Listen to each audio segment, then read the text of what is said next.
have known space, justice is a long way away.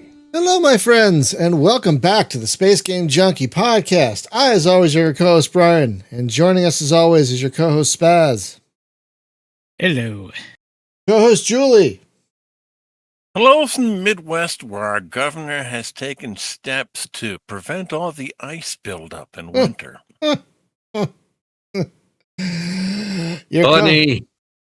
Your co-host, Jacob. Alive and...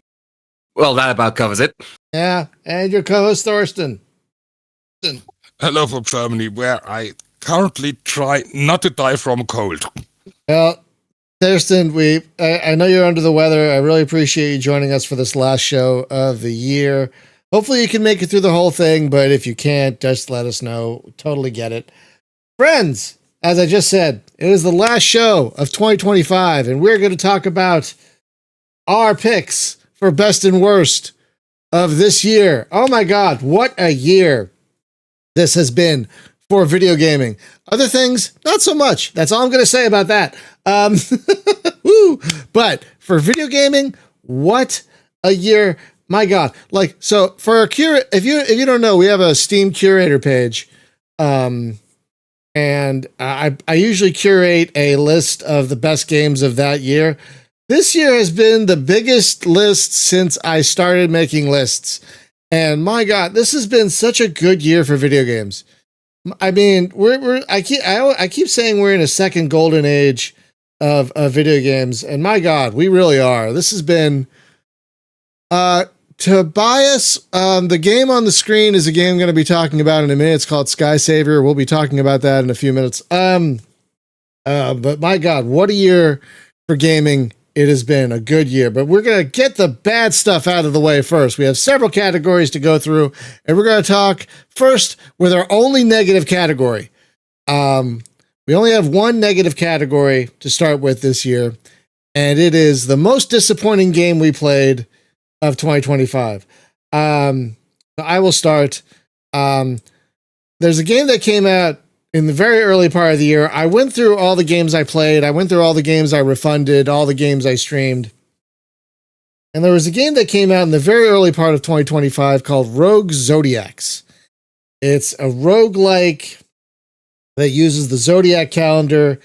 And the Steam page hit me square between the eyes. Like, it looked like it had everything I would want in a roguelike. Lots of classes, lots of loot, lots of procedural generation, lots of all this stuff I want. It just looked like it had, like, it spoke to my soul. So I bought it, loaded it up, played it for 10 minutes, and I was like, what is this incomprehensible mess of a thing? What is happening? I don't know. I refunded it in like 20 minutes. I was so sad because I really wanted to like it because it looked like it had everything I would want in a roguelike. And yet I was so confused. It was this impenetrable thing.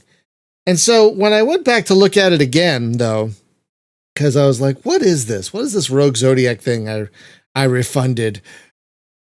Shortly after I refunded it, like 2 weeks after I refunded it, they added an easy mode. Like, oh, so apparently I was not the only one that had a problem with this. So I'm probably going to buy it again. Once it goes on sale and give it another try because they added an easy mode. So you know what? I believe in second chances. You know, I do. So I'm going to give Rogue Zodiacs another try if it does go on sale again. I'm not paying $20. I believe in second chances, but not $20 second chances. But if it hits its historic low, I will buy it again and give it another chance. For I believe second chances are important.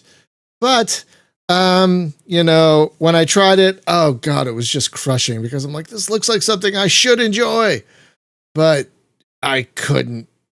My brain just hit a wall with it, and I was so sad.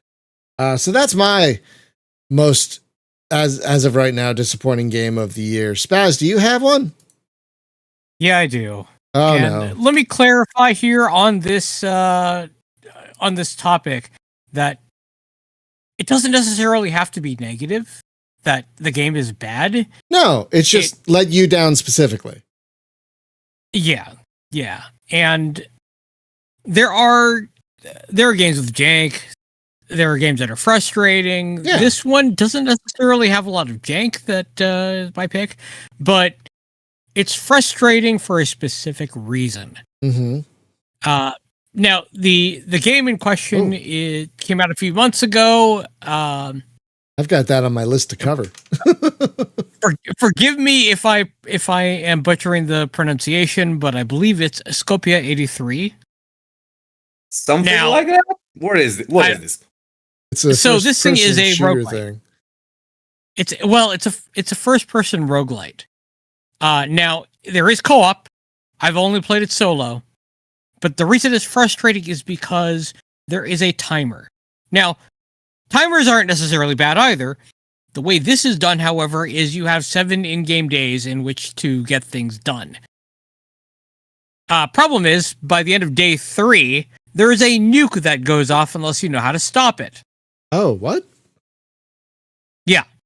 That's a problem. However, it's a time loop. So every time you fail, you go back to the beginning of the map and you start all over again. There are some meta progression elements because it is a roguelite, but the map gets cleared of everything that was on there. And if you didn't hit a certain story checkpoint, you have to go through until you complete that story checkpoint, and then the map opens up a little bit more, and then a little bit more as you hit story checkpoints. But if you can't hit that first one, you're spinning your wheels for hours. Oh, that sounds frustrating. Yeah, you would bounce off of this, Brian. Take it off your list. Sorry. Oh, really? Take it off your Okay. list. Oh, I'll take it off the list. Sounds like something. And yeah, it's not that it's bad. I don't want to give the impression that it's bad. The timer is a big thing, but it's an extraction shooter. So if you don't like those, you're also going to be out of luck as far as gameplay goes because it's heavily reliant on RNG. It depends on the game. Like, what's that one? Count Duck-Off or whatever that one was? The Escape from Duck-Off? That was Escape from Duck-Off, yeah, which is a great game. That's a good one. Yeah. That's a really good one. Yeah. Yeah. Yeah, that one was great. Yeah, but that one has several advantages. No time pressure is one. You can take things pretty much at the pace you want, and you can take very little equipment in with you and lose almost nothing when you die. So, unlike this, you lose pretty much everything. Pretty much, aside from things that you permanently unlocked. Yeah. Again, this is one of the things. No, I don't want you to think that. Oh. It's not. It's not that kind of thing. It's not that it's player unfriendly. It is the type of game that it is. So, yeah. Okay. It's that's one of the reasons it's disappointing is that I couldn't get past that first major checkpoint at 3 days.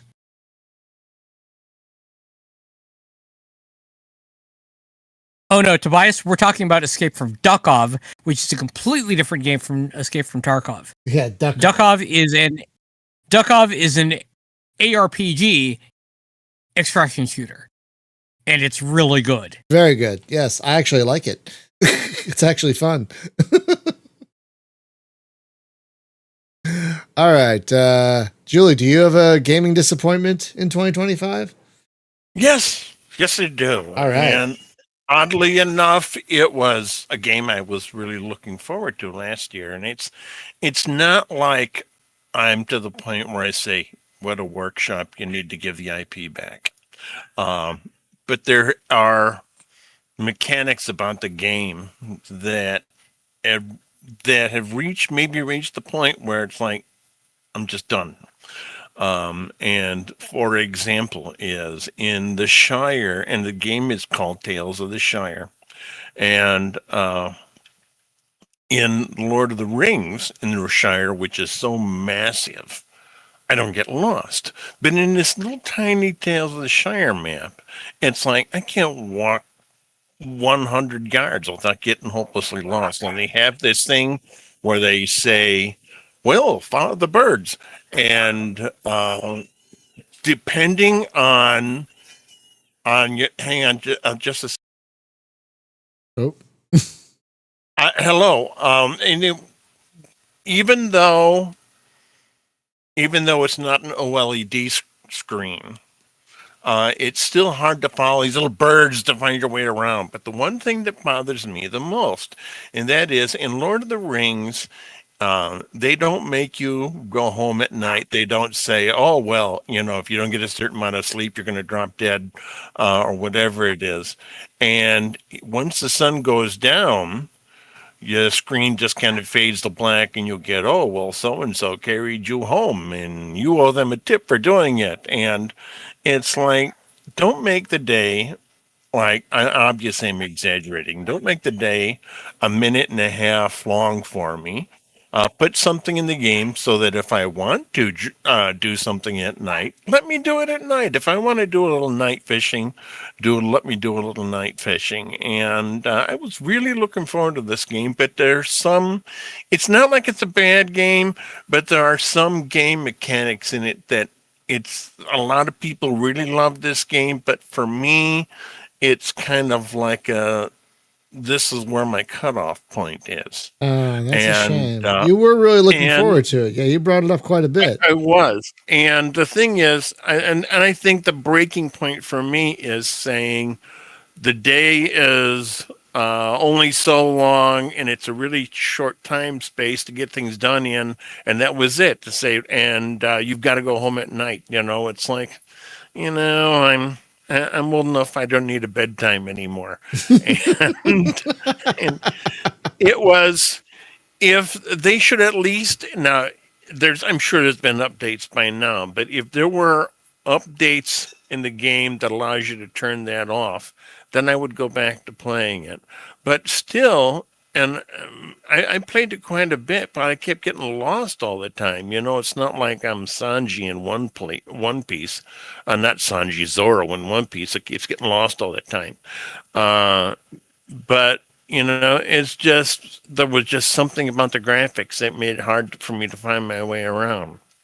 So that's my disappointing game of the year. I really wanted to like it too. Yeah, you brought that one up a lot, so I'm sad to hear that. You were really excited about that one. Well, where one door closes, another cyberpunk door opens. All right. That's the problem with a used car. You might get something that you don't want. Yeah, like that. That's true. That's true. And, they managed to fight Cyberpunk on Switch 2, and I think it works fine. I think somebody had to sell their soul for that. Thorsten, you got one that you're disappointed in? Oddly enough, not this year. Oh, that's fine. It wasn't. That's one of the rare years when I hadn't really a disappointment. That's great. As you said in the intro, that it was a great year for gaming in at all, and I don't have a real disappointment. That's seriously. That's great. No, that's like we said. It was a real. I'm going to be honest. This was my hardest category because I really had to scramble to find something.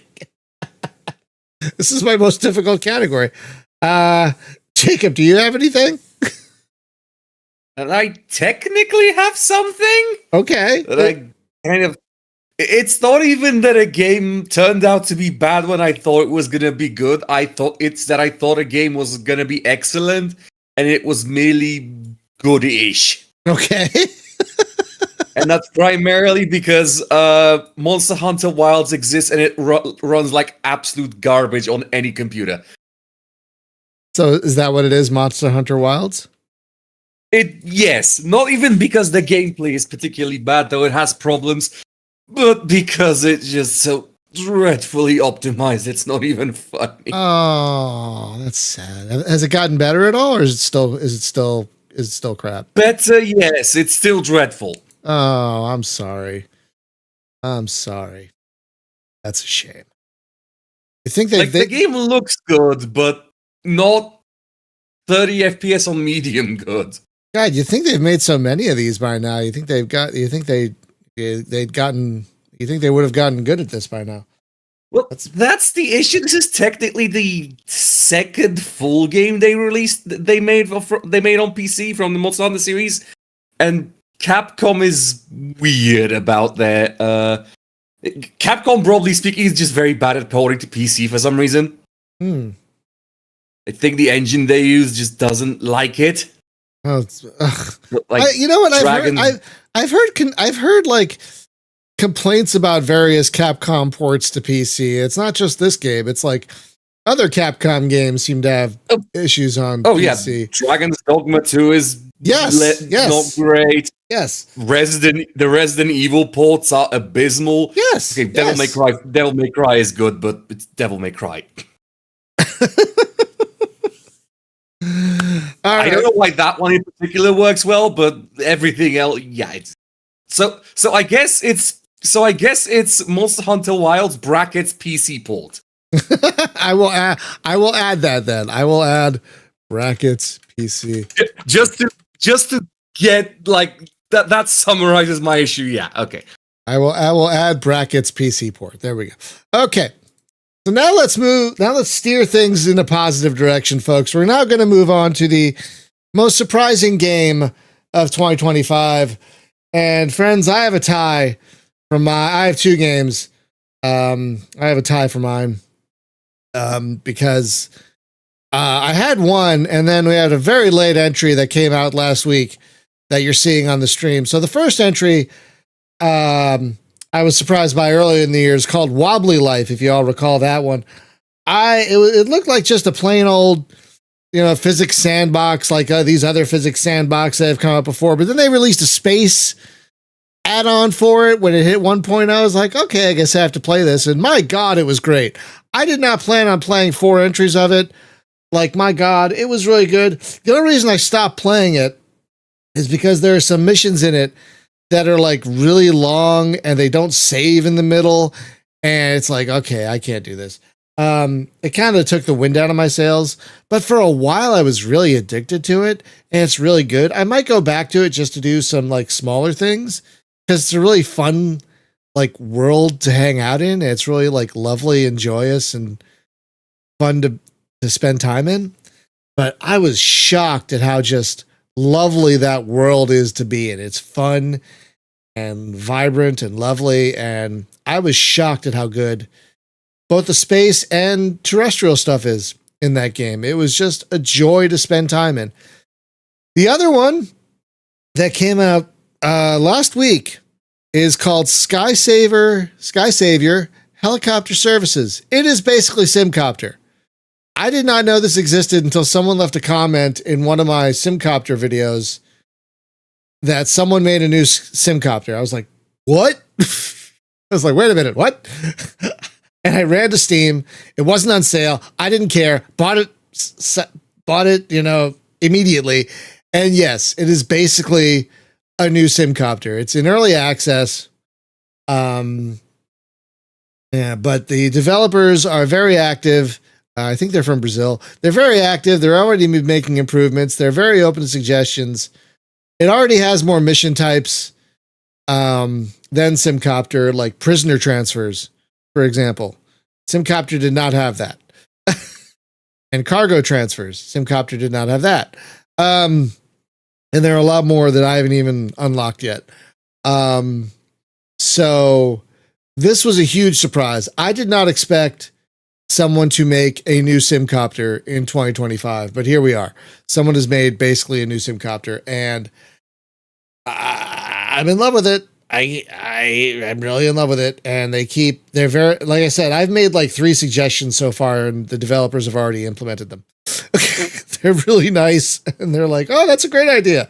And a day or two later, it's in the game. Like, for example, one of the missions is, like in Simcopter, if you had to get in Simcopter, if you had to, if you had to take someone to the hospital, you had to pick them up and take them to the hospital. But in this game, you have to go to a hospital and get a doctor and take them to the patient. And so I asked them to add waypoints so we knew how to get to a hospital. And like a day later, waypoints are in the game. Like, how nice is that? So yeah, this game is a delight. I don't know if it has more maps, but I think it has a map builder. So that's great. It's like I said, it's still early access, but it's and the controls are as accessible as you want, you know, up, down, left, right with a gamepad, you know, nothing too serious, just fantastic. It's a very attractive game too, made with Godot. Yeah, very enjoyable. Just a huge surprise. Again, I did not expect anyone to make a new Simcopter. But here we are. So that's my tie for most surprising games of 2025. Spaz, you got one or more? Oh yeah. Oh yeah. So for this one, most surprising. As anyone who spends any time on our Discord knows, I love roguelikes and roguelites. Mm-hmm. And one came out this year that really just it kicked my ass in terms of wanting me to keep on progressing, because even though it's really difficult. Is it the one I'm thinking of? It's probably the one you're thinking of. Yeah.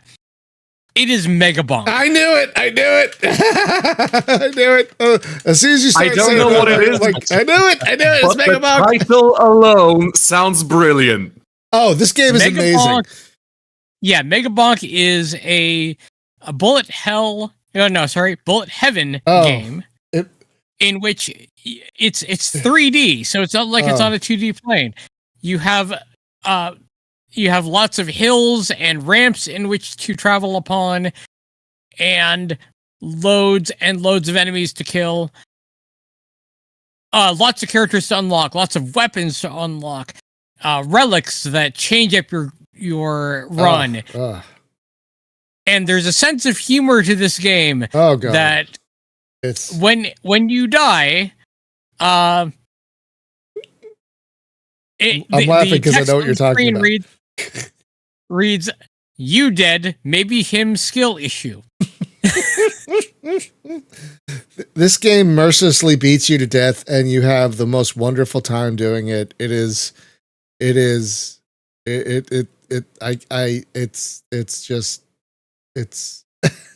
it's overwhelmingly positive for good reason. Oh god, it's so delightful. It is delightfully, I'm not going to say abusive, but it's delightfully it's so that was my first pick, but I have another one that's also in the same vein. A tie. Okay, go ahead. And it's one you liked too. Ooh. So this one is a first-person shooter. And very much, you know what it is. I know what it is. Yes. There's even a new chapter coming out early in 2026. I know what it is. Yep. I know what it is. Dead Zone Rogue. So good. I'm so glad I got you playing this. So good. You're gonna have to sell us on it. Oh, okay. Yeah. You can play solo. You can also play co-op with a squad of up to 3. Okay. Okay, you do. You go. Okay. So take the combat. Take the combat. Take the flowy combat of Cyberpunk 2077. Put it in a kind of a bullet heaveny situation of roguelike thing of Vampire Survivors. Ryan, slow down.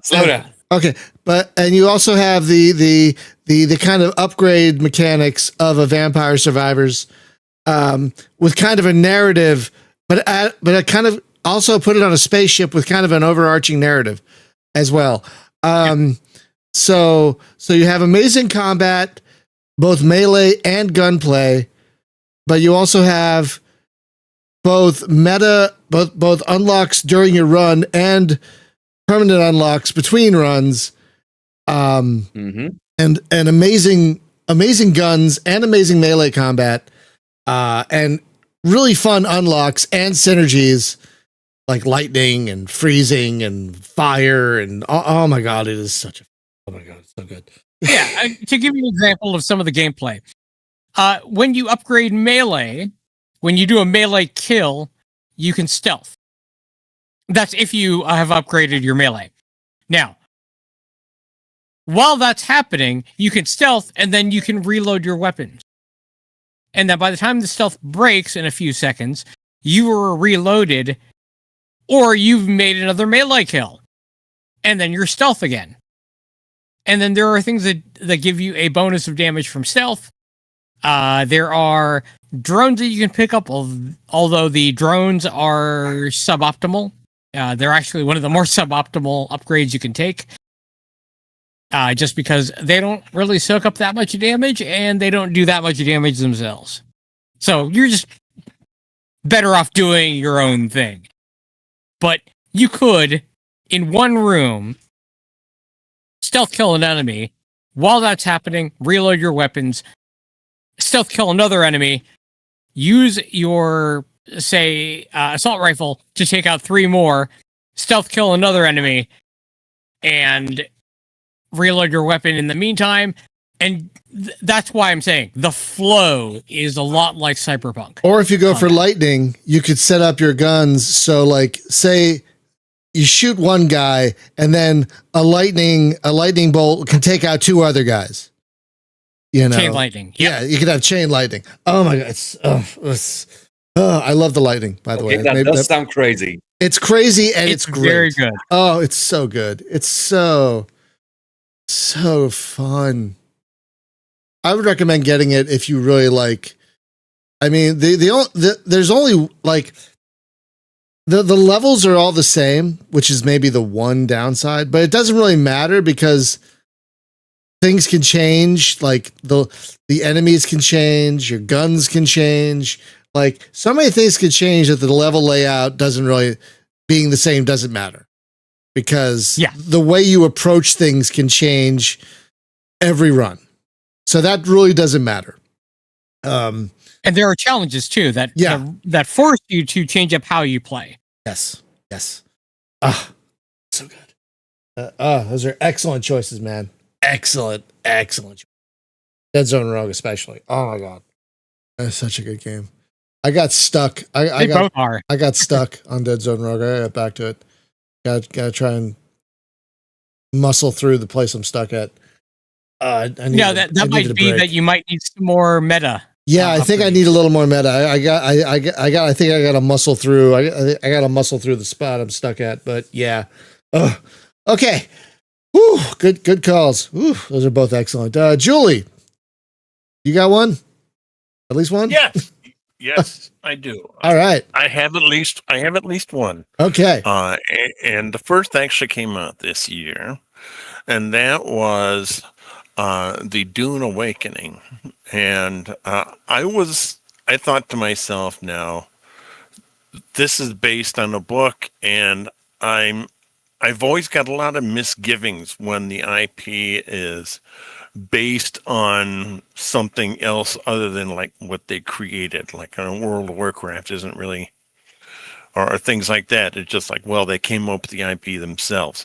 But this is based like on a beloved book, and well, for me anyway. I first time I read Dune was in the desert, and so I said was such a complex book, 600 pages long. I thought there is no way they can really do this justice. Now, granted, I will say I played a lot of survival kind of games, and I've noticed when you start in on a survival game, if you've got like a static group, like I belong to a static group, there's a tendency for people to say, oh, this is the best thing since sliced bread. Wow, you got to do this. This is like dating Vin Diesel.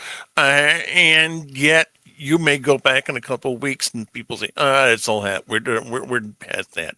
So I will admit I went in with kind of a viewpoint where, like, I don't think I'm going to really enjoy this.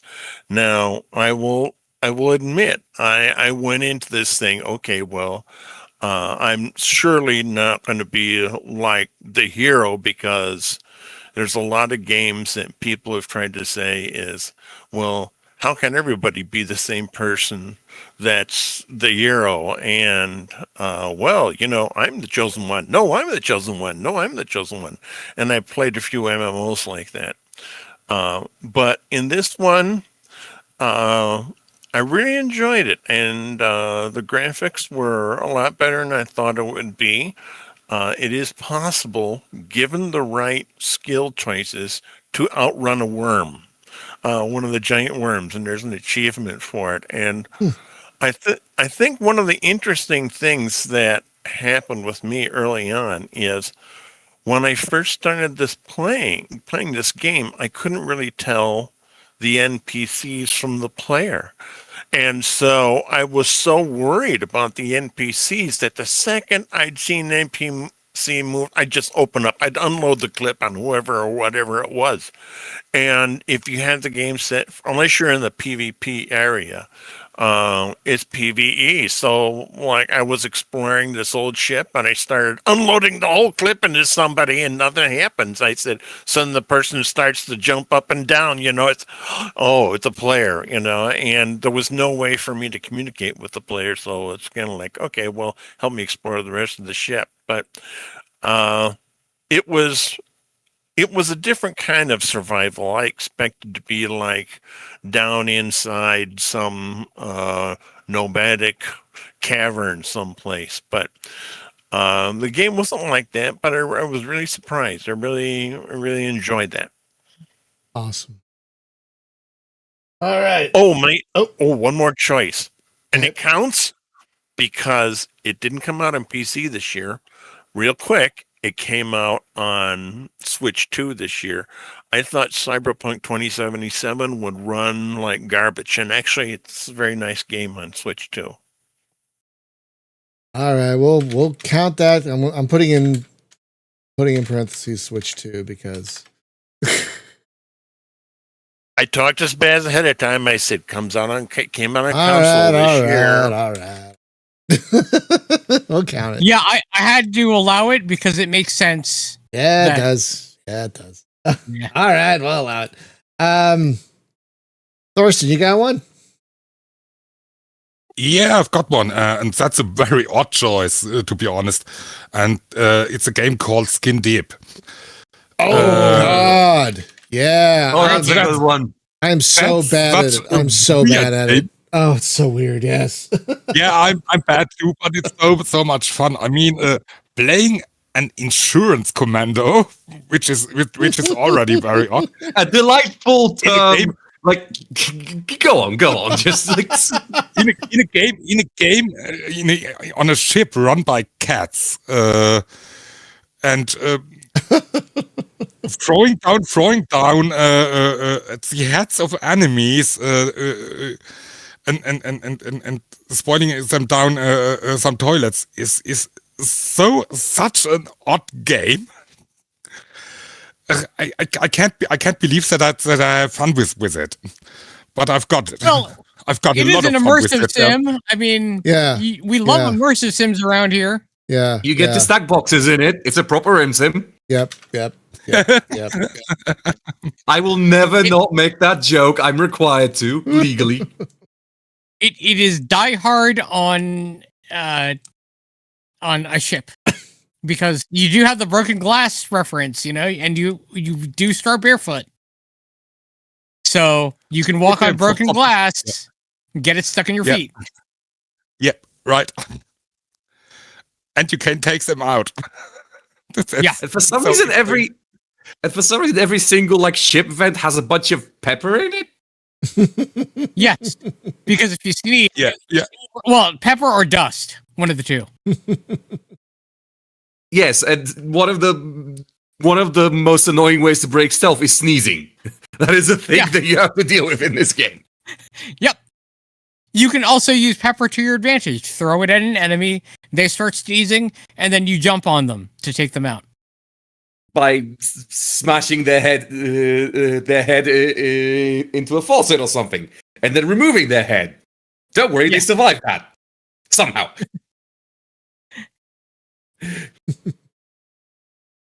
Yeah, I'm terrible at the game. I'm not great with immersive sims because I'm not good with planning. So I never last. But yeah, I have completed the game. Huh? I have completed the game. It's same here. It's fun. Yeah, and I agree. It's fun. I'm just terrible at it, but I agree. It's an amazing game that deserves all the love it has gotten. Absolutely agreed. Good one. Any more, Thurster, or should we move on to Jacob? Pass on to Jacob. Okay, Jacob, what do you got for most surprising? For most surprising, I have to bring up the fact that a game exists called Master of Command. Oh, I've heard of this one. So, do any of y'all remember what was it called? Empire Total War or Napoleon Total War or one of those? Yes, absolutely. Of course. Well, would you like another one? Because that's basically what it is. Yeah. So, Master of Command is a game developed by Game Studio called by the Armchair Historian, which is a historical YouTube channel that sort of spiraled out into game development. Apparently, they had a previous game. They had a game before called Fire and Maneuver. It wasn't very good. It was a multiplayer turn-based thing that for starters, it didn't really garner a player base to warrant multiplayer. So for option 2, they've opted. So for game number 2, they've opted to, first of all, they tripled the budget, and second, they've opted to just make what fans of the channel would want, which is just a historical game about lining up people with muskets and having them shoot each other. But they basically pulled out all the stops in making that as fun as possible. So the game itself is not necessarily, it's somewhat roguelite-ish in a way, in that you have a campaign, and that throughout the campaign you basically have, one chance, unless you get saves notwithstanding, of basically going through an entire campaign, or 3 campaigns to be exact, where you start off as a small army of one of the big belligerents of the 7-Year War, what you in the Americas know as the French-Indian War.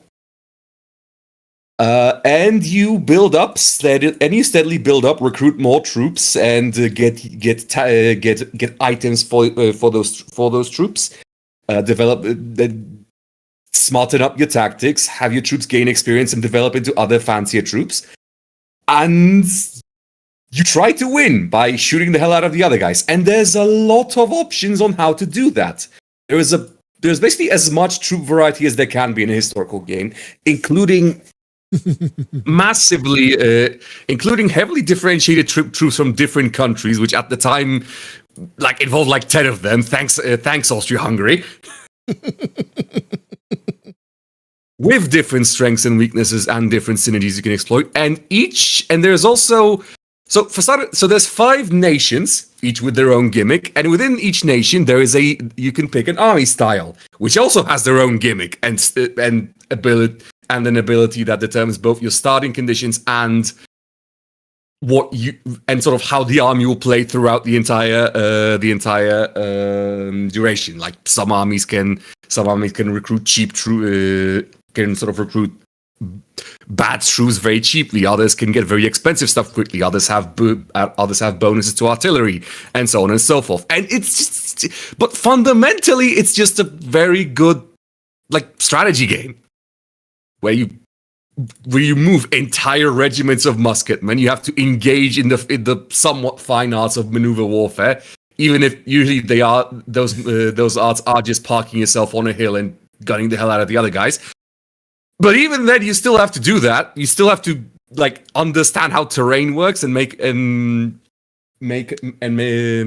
of that. You have to know when to make charges. You have to know how to use cavalry well. It is the best part of Total War for me, which was all the actual combat stuff, I never liked the city building and the nation building in Total War. Which is why I was very happy when Warhammer 3 dropped the one faction that doesn't have to. Okay, no, there's a few factions that don't have to deal with it, but I always like those the most. So, yeah, if you just want a strategy game with a bunch of musketmen, go play Master of Command. It's like 20 USD, I think. I don't remember the conversion rate. Apparently, there are also role-playing elements in it, from what I've seen. Someone showed me some screenshots. Apparently, there's one point you like find a dog and you can adopt the dog. There's events. There are events, and you can adopt the dog. There are points of interest. Yeah, there are points of interest on the map, and in those points of interest, there's randomized events with varying results from silly to interesting to extremely grim. Welcome to the 7-Year War. Shit sucks. But apparently you can adopt this dog, and the dog will improve your troops' morale. Apparently that's the dog is an item. In fact, there are various flavors of exotic pets you can give out to your regiments, and they do things like boost morale or boost speed. And again, you can potentially trick out your entire army if you have the right items. Amazing. And you can basically, and that's kind of the big thing, because normally in an RTS, a unit or a squad is just a squad. Right.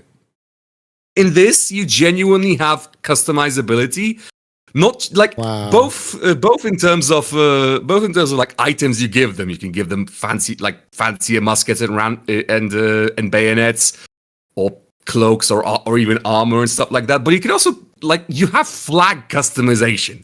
You have regimental flags you can customize. Oh, gee. Oh, in a video game. Oh, people are gonna love that. People love that stuff. People love that stuff. Yeah, for the record, you can completely ignore it, and they'll just randomly generate. But if you're a sicko like me, yeah, the option's there. Oh, that's great. This game is going to be good. Good. And also, this is a note for people like Brian. It has massively customizable difficulty. Ooh, hello. With both 4 levels of actual difficulty and then sort of bonuses and malices you can give yourself over the course of a game to make it either easier or more difficult. Oh, hello. So you can just press the baby mode button if you don't feel confident in managing the whole thing. Baby mode. It knows me. Excellent. I know it was already on the wish list. Now it's just to be clear though, the baby mode is still difficult. I'm sure, but still, I want to support. No, I mean, you might find it difficult if you're not careful. But still, I want to support developers that have a baby mode. You know what I mean? I want to support that. Yeah. Entirely support, and they, by the way, they do absolutely deserve to take it cash, because bloody hell, it's good. Oh, it also kind of reminds me of Sid Meier's Gettysburg in the look department, also, which is a compliment because that game's amazing. All right, where were we? All right, we're moving on to our new category. It's kind of a mixed category. Games we can't stop playing / our most played games of 2025. Now, Steam usually releases a thing that tells us what our most played games were, but we don't have that yet, so we're kind of guessing. So I'm going to guess right now that my most played game of 2025, especially once I got GeForce Now, is probably maybe my most played game from last year is probably Warhammer 40,000 Inquisitor Martyr. Because once I got GeForce Now and didn't have to waste 80 gigs on my hard drive to play this damn thing, I played it a lot, especially since I could play it on my tablet. Whoo, damn. It's my comfort game. It's my game that I can play for 10, 20 minutes and get some good vibes out of. And now I can play it on just about anything and not waste the hard drive space for it. Oh God. Yeah, I play it pretty regularly now. Thank you, GeForce Now. Worth the $10 a month. Abso-freaking-lutely. That is my most probably, well, Steam might say differently, but I'm guessing that's probably my most played game of 2025 at this point. What about you, Spaz? Well, my most played game of the year, it's not going to be a surprise because I've been streaming so much of it on Discord. Mm-hmm. Mountain Blade 2 Bannerlord. I've spent so much time in Bannerlord this year, not just because the game is great, but also because the War Sales DLC came out. Is it good? I'd say what it adds to the game is good. The War Sales mini campaign is, I'm going to say, mixed. Because there are things that it does very well to introduce players to the new sailing mechanics. However, it is also a very long thing to do. And once you get through it, you're fine. But if you're like me and you often restart in order to try different army builds or start as a different faction, going through that multiple times, it takes a couple hours to get through. So, yeah, it's mixed, but only because it's one of those things that's not just one and done. Yeah, on the other hand, I agree on it's that. still good. It's still good for what it is, but not if you have to do it a whole bunch of times. I see. But like you said, what it added to the game overall is a good thing. Naval combat is awesome. Oh, that's good. Naval combat is really awesome. You can equip certain ships with rams, and you can definitely put the sails down, go full speed on the oars, and ram a ship practically in half. And sometimes literally in half. Nice. Sounds like they really put the work into it to make it great. Which is awesome. Yeah. Or use a fire ship and set the enemy ship on fire. Oh, That's nice. also a great option. Nice. Becoming. Nice. It's a boat expansion to Bannerlord. I am legally required to like it. I think you will, actually. Yeah, if you like Bannerlord. I did play it. It's brilliant. And I genuinely I find it funny that this is probably one of the most interesting and accurate depictions of like pre-modern ship combat. It's good. Yeah. It's really good. Oh, that's awesome. Yeah. No, I'm glad to hear they nailed that part of it because that's really important. Yeah, I mean, you could do things like, throw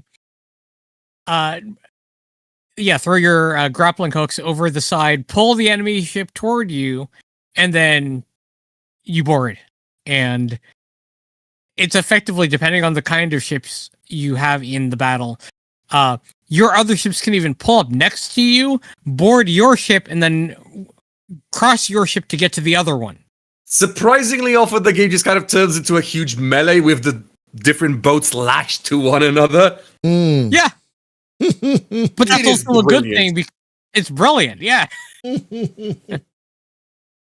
I'm glad to hear it worked because it sounded like you guys were a little nervous about it when they first announced it, but I'm really glad it worked out. Well, I was cautiously optimistic, and I would say not surprised, but I would say it met my expectations and then some. That's amazing. All right. Julie, what's the game that you can't stop playing in 2025? Well, my game is something that's been out for a while, and I understand it qualifies, and that is because of a new game mechanic, and I don't know if they call it an expansion or what Hello Games calls it, but content patch, you could say. Content patch. It's because of a content patch that came out here connected with an expedition, which we'll be repeating here in about a week, if you're interested. And that is the Corvette game mechanic. And that is, and yes, I know this may be controversial to some, but I will just say the shipbuilding mechanic in No Man's Sky is what Starfield wishes it was. And it is one of those games where, I talked with Bill Roper once, and he said, when we're talking about, his game where you played a superhero, and they said, well, he said, it's like a minigame, and it's a lot of people just play this and just keep going through the building your hero. And I found, for at least for me, that I enjoyed that part about the shipbuilding. And now, granted, there are some ships out there that there's a limit to how many parts you can use. But even with that limit, it's like I'll be there on the Anomaly, and the ship from Treasure Planet comes sailing in, or some of these are just remarkable, or a ship that looks like a giant squid comes sailing in with the actual tentacles in the back. And so those tend to, if you don't have a really good computer, tend to crash the whole thing. But it's the challenge of building different types of ship. How small can you build a ship? How fast can you build a ship?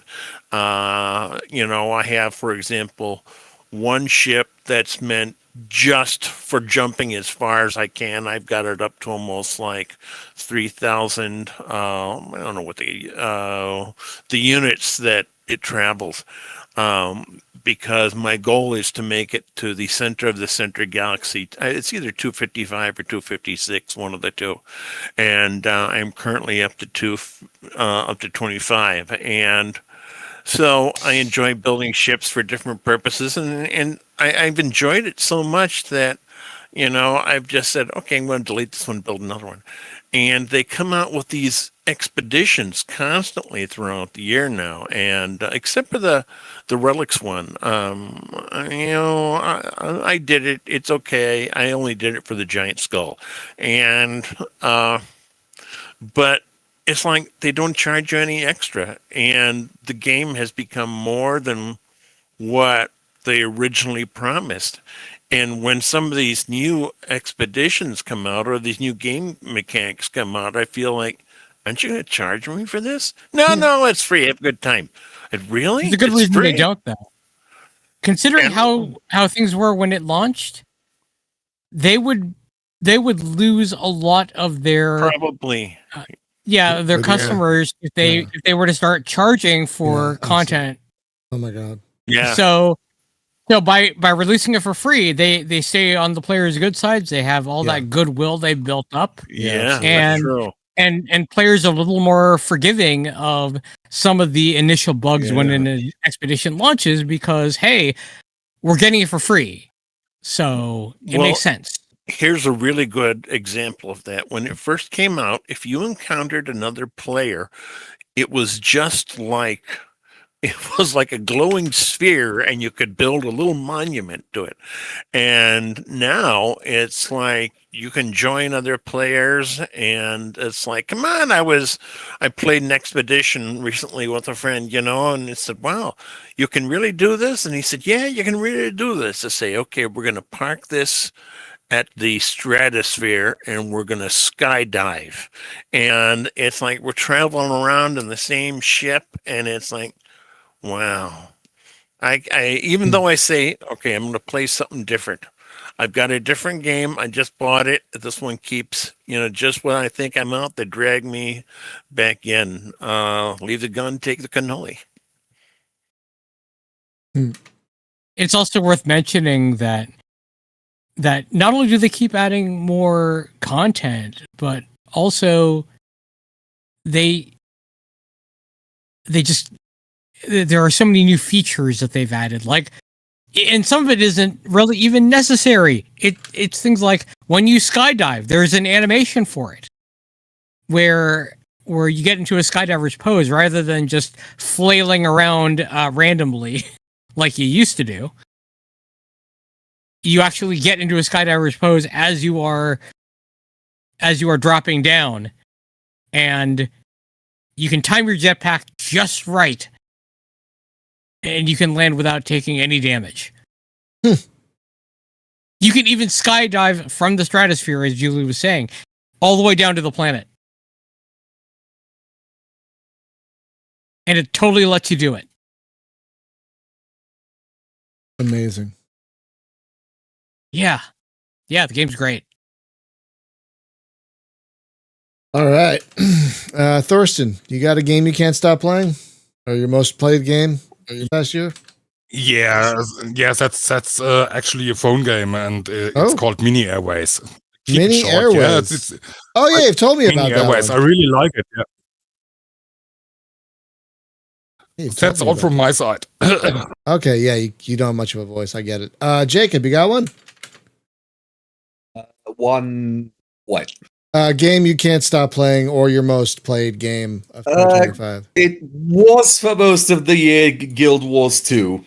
Okay. I've mentioned it before. It's really good. It's an excellent MMO, and it got a new expansion, and it's brilliant. And because I spent the whole year playing it, I'm now taking a break.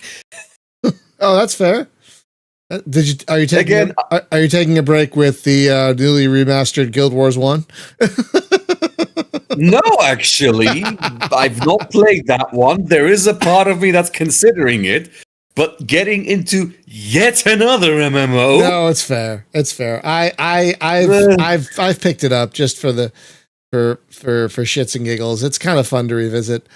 All right, now we got the two last big categories. We got our non-space game of 2025. Second to last category. This one should be no surprise to anyone. It's a standalone expansion to my non-space game of 2024, RoboCop Rogue City, Unfinished Business.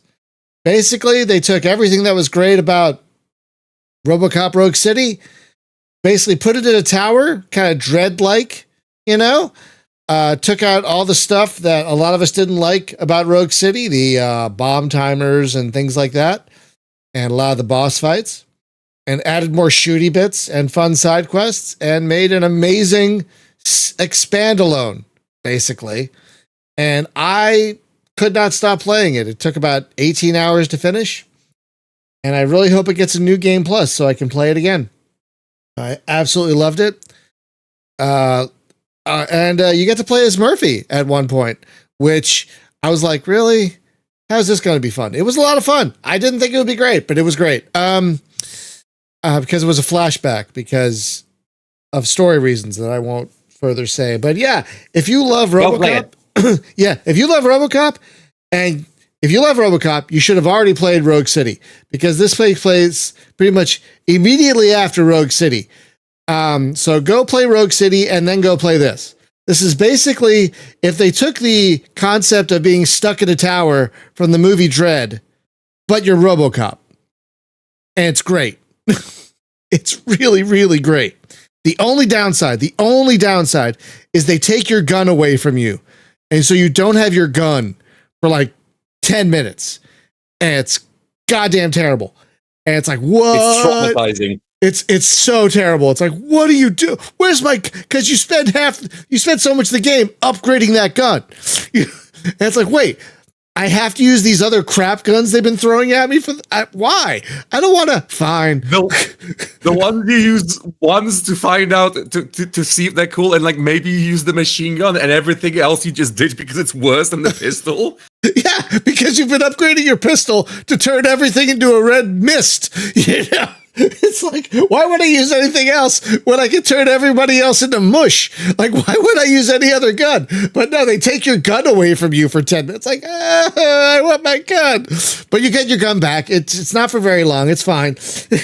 And when you get your gun back, it's great. It's very cathartic when you finally get your gun back. That's like the only downside to this game is they take away your gun for 10 minutes.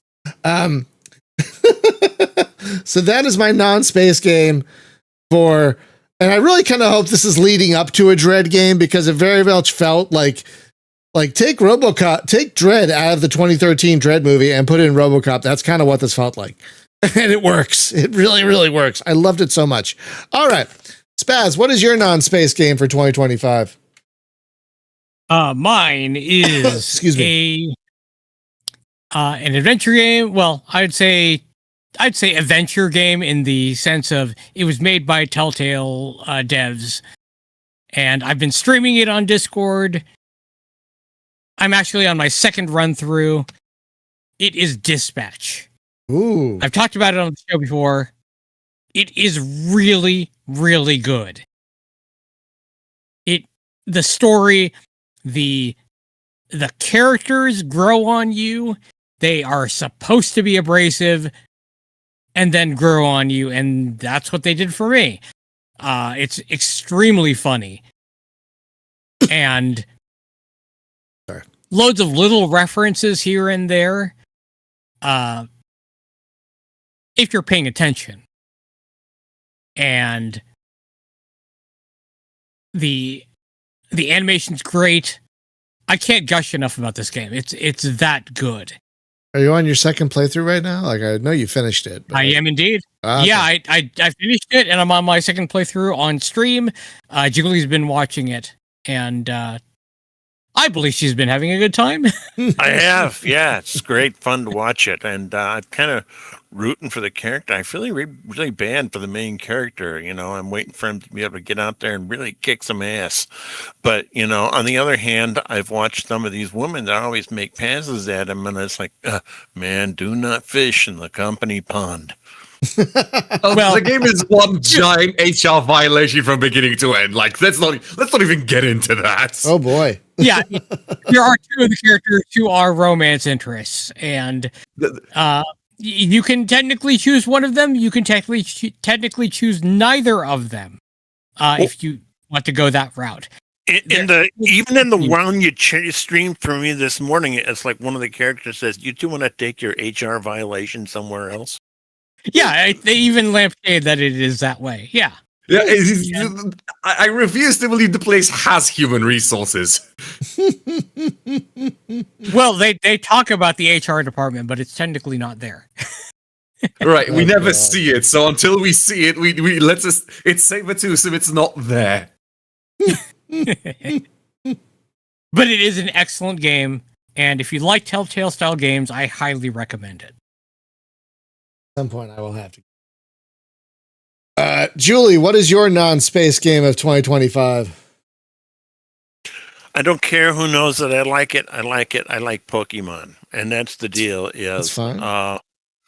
Growing up, it was like, no, I don't want anybody to start playing violin music, but came from a household, didn't have a lot of money, you know, and so it's like, oh, you know, I got this little handheld. Oh, I got this little handheld. No. Well, first off, when I was growing up, the handhelds didn't exist. And then when they did exist, it's like, okay, I'm not in a place to be able to afford one. I'm too busy trying to eke out an existence. But now they've got one and that I really like, and it's the Pokemon ZA. This one, unlike the other ones where it's what like, is okay, it? Pokemon ZA? Z Alpha. And unlike other ones that are like sit out and like the last one, which was set out in the big wilderness or someplace like this. This is set in a city, and I really like the setting, you know, and it's like, hey, let's go stop for a cup of coffee. Yeah, that's a great idea, you know, and it's having spent some time in Tokyo. I know this is it's not what it was modeled after, but the little stores kind of remind me of some of the little side street shops in Tokyo that I would encounter, or in Korea. You used to live in Korea, and I really enjoy the setting, and it is my Pokemon game, my game of the year, because it's not a non-space game, and I also thought that I wouldn't like it because it doesn't have a lot of the old favorites that I'm used to from the first generation, but I really like the story, and as everybody knows, I'm real big on role-playing games, and so I like the story, too. About time they put a Pokemon game in a city. They've all been like out in the middle of nowhere. It's like, come on. Yeah, no, this is it. And I mean, if you want to hunt a Pokemon, it's like, sure, there's the park, you know, and of course, you know, I won't get into the whole long sordid story, but it's a nice story and it's a nice role-playing game, and I identify with the plight of the main character because I've kind of like been there when I was at a certain point in my life. So that's my non-space game of the year. Right. Good choice. Thorsten, you got one? Yeah, of course. But we already talked about it comprehensively, and that's Bannerlord War Sales. Okay. For me, easily the best expansion and games that I've played this year. Easily. I'm gonna have to pick it up at some point. You guys keep talking about it. I'm gonna have to get it at some point. Let's see how low it goes in the next big Steam sale. Yeah, I just keep in mind though, Brian, it's a very long time to really build things up. So you have to be patient with how things go. You start off as a mercenary in the main game, and it's just you. I'm okay. And if you're, I'm just saying it's, I've got a few hundred hours in the game just in the last 2 weeks, and I can tell you it takes a lot of time to build up. Can you stay as a mercenary if you want to? You can, but there is a main story, and if you take too much time, things will happen without you. Oh, interesting. Okay. That's fun. Oh, okay. That kind of makes me more interested. All right, Jacob, you got a non-space game of the year? Took a while for me to decide on one because nothing really stood out to me, but I kind of have to give this one to the sequel to Kingdom Come Deliverance. Oh, Kingdom Come 2? Yes, Kingdom Come Deliverance the second, for a humongous variety of reasons that I honestly we don't have time to get into it. Primarily because it's just like 7 orders of magnitude better than the first game in every conceivable fashion. That's good. I couldn't get into the first one. I tried, and I could not click with it. I cannot guarantee you'll click with game 2, but it is measurably better in nearly every way. All right. Well, it is every part of it is much better polished. Everything from like the story is better, the gameplay is better. It's not racist anymore. Oh, that's nice. In fact, broadly, one of the big leaps forward is the fact that they took all the stuff that was let's call it politically suspect or problematic, and they managed to fix basically all of it. Oh, well, that's good. I mean, yeah, I think that's one thing I ran into in the first game. I was like, oh boy. Yeah, a lot of things were somewhat suspect, and a lot of people got very weird about that. So the devs just decided to swing the other way, to completely swing the other way. Kind of like Henry, actually, possibly. Nice. In this game, you can. Regardless. All right. Well, let's wrap things up, friends. We're going a little long, but we're gonna do the space game of the year, and for me, I have a tie. I couldn't help it. For me, I couldn't choose between 2 games. So for me, it is Approaching Infinity and Spaceborne 2. I mean, how could you choose between those 2? They're both just absolute bangers. You had the same tie that I did. Oh shit! Excuse my language. I'm gonna use a curse word again because for emphasis, they are both fucking exceptional. I'm gonna say it again. Fucking exceptional games. Like, my God. Like, they're just so good. Like, I can't stop playing both of them, especially Spaceborne 2. Like, Spaceborne 2 is like the game, the action adventure space game I want. Like, you want to just get a mission and go from anywhere? Oh, here, take 4 missions, 2 in space, 2 on the ground, and just go. And you want to land at a planet and find a procedural mission? Go, have fun. Get on your space bike that you just have and go. There's a question mark over there that leads to a procedural mission chain. Have fun. Holy crap. Like, my God. Spaceborne 2 especially. Like, the only thing that has stopped me from playing Spaceborne 2 recently is this freaking Simcopter that just came out. That is the only thing that stopped me, is this new Simcopter. Otherwise, I'd be playing more Spaceborne 2 because, my God, it is like a game made at me. Like, holy crap. my God. And Spaz, what do you want to say about these games? Because that's apparently your same tide. What do you want to say about it? Nothing I need to add necessarily that hasn't already been said, aside from the only reason I haven't been playing more Spaceborne 2 and writing more guide stuff on it on our Discord is because of Bannerlord. Yeah, exactly. Like It do be like that. Oh my God, Spaceborne 2. I can't say enough about Spaceborne 2. Yeah, the only thing I'm terrible with the signal thing. The finding the hidden with the probes. I'm so bad at that. I can't. I need to do more of it, but I've reached such a level of frustration with it. I'm taking a break. But my God, just it's like the dev has found a game for me specifically. Like, it's like, I don't mind flying to a base and going to a mission computer, but in this game, you don't even have to do that. It's like, open a thing. Here's a list of missions. Take. Done. Go. Like, it's like a never-ending stream of things to do with your spaceship. And you can get more spaceships to do more things. And you just... It hits on a lot of things that you liked in Starflight. Oh my God, it does. And then you land on a planet, and there are things to do on the planet. And it just never stops. It never stops. It's like, it sounds like that imaginary game that actually has one of everything, but the one of everything is actually good.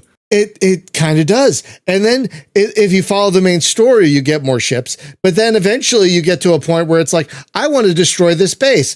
Okay, here's a real-time strategy game, by the way, that you're now a part of. No, it's closer to Mountain Blade, actually, in that you have the real time of ordering your ships around, the RTS aspect, but you get back in your cockpit and you fly toward those objectives and help them out. Yeah, exactly. Like, here, I'm going to tell my ships to go over here and do this thing, and then I'm going to get back in my ship and help them out. And then I'm going to help them destroy this base. Oh, and then I'm going to go back to doing what I was doing. Oh, and then, look, there's a hidden pirate base over there. Oh, it's a multi-level dungeon. Okay, I'm going to do that for a while. Okay, I found a bunch of loot. Oh, it's a better gun for my ship. Yay! Like, just it's a never-ending chain of delights. It's Spaceborne 2. My God. I don't know how this Turkish lawyer An actual random guy from Turkey. Yeah, he's a lawyer from Turkey. Now, if you notice, we haven't been talking that much about Approaching Infinity. It's because we've talked about it so much on the show already. Yeah, if you haven't already played Approaching Infinity, I'm sorry, you need to fix that. Yeah, go play Approaching Infinity. It's Starflight the roguelike. It's wonderful. We love it. We've already talked about it a lot. There's a reason it's a tie with this game we're already talking about that we love. Yes, it's just so good. It's oh my God. Just there's a reason two of us have chosen these two games as space game of 2025. And to be very clear, we did not make it three. Make it three. Wait, make it 3, Thorsten? Yeah, I'm in it too. For what? Approaching Infinity? No, both. Oh, for God's sakes. All right, God. Okay, that's amazing. That's amazing. No, I picked something else, luckily, but I do want to mention that, yes, Spaceborne 2 is, like, absolute... I've not played a lot of it, mostly because, one, there's just so much stuff. Yeah. And two, I've had other stuff to deal with, but yeah, it is amazing, especially for a game made by one guy from Turkey, named after a root vegetable. Now, also, I should clarify, he's got a team now. Yeah. He does. But still, it's explains he a lot. mostly made the game by himself, and he now has a team. But it's born of one guy. And this game already has more stuff than both Elite Dangerous and Star Citizen. Well, most things do, but you know. Yeah, and the way he iterates is amazing. Apparently, one guy in our chat was like, "This game should have a space bike," and like 3 days later, it had a space bike. They could just cruise around on planets. I don't know what kind of like Turkish space magic that man uses, but I don't know either. all right, like I'm not complaining. All right, so apparently Julie and Jacob have games that are different than Thorsten, Spaz, and I. So, Julie, what is your space game of 2025? It counts because it came out in console this year. Fine. And that is Star Wars Outlaws. And here's the reason why I like it so much is whenever you talk about any kind of IP like Star Trek and or Star Wars, is if you say to someone, well, what would you do if you were in Star Trek? I'd be the captain of the ship, and it's like, I'd be the same thing I was in the military. I'd be in the Java General's Corps, putting everybody in jail. Or they'll say, if you were going to be in Star Wars, what would you be? I'd be a Jedi. I'd be a Sith Lord, and it's like, I'd probably fall into crime. It's like, and I know a lot of people probably say, oh, this is a terrible game. I said, oh, it's a terrible game. I don't know why people say that. It is not a terrible game. I just started playing it recently. It is not a terrible game at all. Because I think a lot of the fanboys don't like that the protagonist is female. Oh, and not a Jedi. Also not a Jedi. So you don't get to be a Jedi. Yeah. And the thing is, now granted, I play it on a Switch 2, but even on a Switch 2, it runs fine, smooth as a bunny's butt. I played it on my tablet via GeForce Now. Runs great. Runs great. No problems. Initially, when I started playing this, I said, oh my God, poor little thing lives in a hovel. And I said, well, how are you going to feed this little guy? I'll get something for you. Where? I spent the first 5 minutes of the game looking for food for that little guy. And then I walked out her front door and it says, oh, bartender's going to feed you. Okay, thanks. But that's why I like it, because it's like, it's a little more realistic for me. I don't want to save the universe. There's too many games I've played where, I'm going to save the universe. This is why whenever I do a playthrough of Skyrim now, and it's like, are you the hero that's promised? I said, no, I'm not. Leave me alone. Just leave me alone. I'm too busy following things on my compass here. Back off. I'm just too busy having a good time. The first thing I do is go start farming, and this is why I think I like it, because it's just, and it's not a big shoot 'em up. There's some sneaking around involved, and I just enjoy it. Yeah. I started playing it recently myself. Sorry to interrupt. I started playing it recently myself, and I am enjoying it also. I just got to the second planet, and I'm having a good time. Yeah, but I will warn you, if you have a choice between PC and Switch 2, play it on PC, and here's why. The Switch 2 battery life, you can just watch the needle go down. I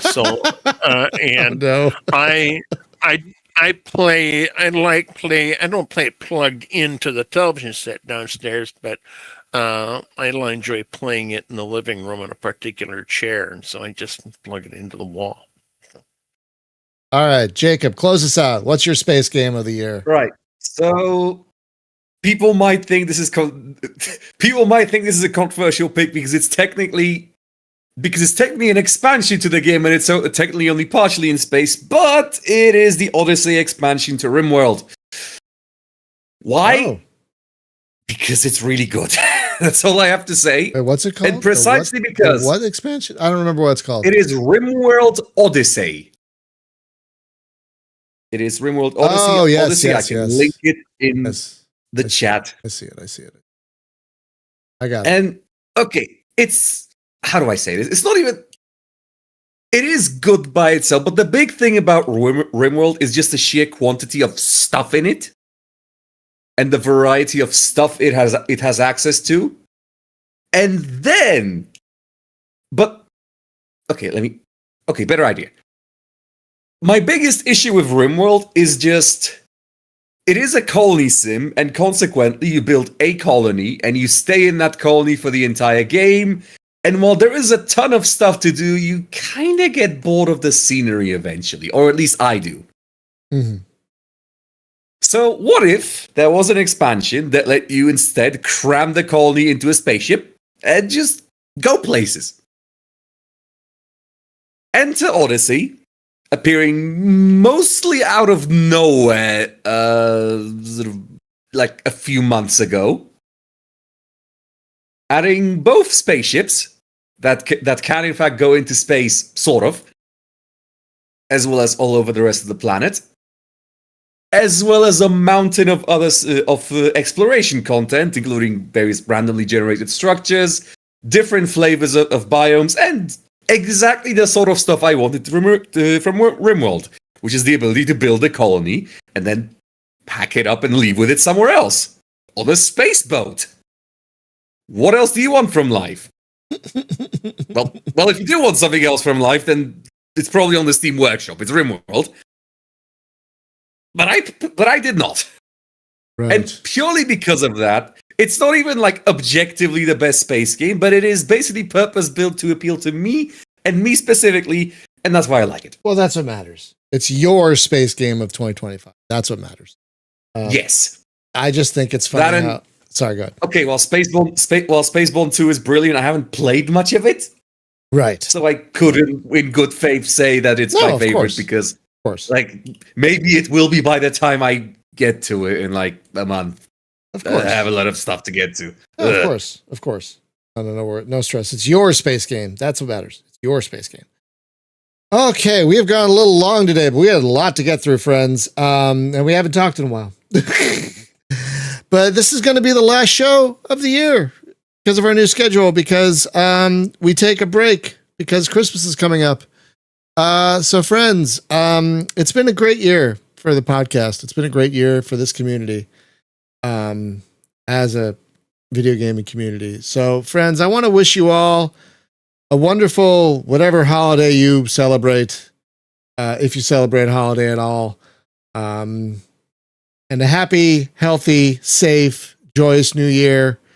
We'll be back on January 14th to talk about what we're looking forward to in 2026. There's a lot coming. There's a lot coming next year. Oh my God. There's so much coming down the pike. Oh my God. So much coming. Space and non-space. Oh my God. So I hope you all have a very safe, happy, healthy, and joyous holiday season. Remember to take care of each other and yourselves. Be safe, be well. Mask up. This is the time of year to everyone gets sick. So mask up, get your vaccines. I know people don't like to mask anymore, but seriously, this is how people get sick. Mask up. I've gotten one cold in 6 years. Mask up. Thank you as always to our patrons who help keep the lights on around here. Restream, for example, is expensive. So thank you for helping to pay for that. Don't forget to check out Retro Dogfight.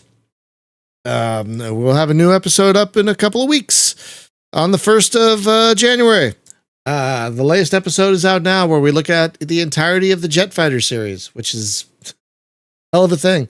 And don't forget to wear your helmet. Oh my God. I'm so tired today, y'all. Sorry about that. Have a great one, everyone. Have a wonderful holiday season and a happy new year. And we'll see you back here for the podcast in 2026. Take care.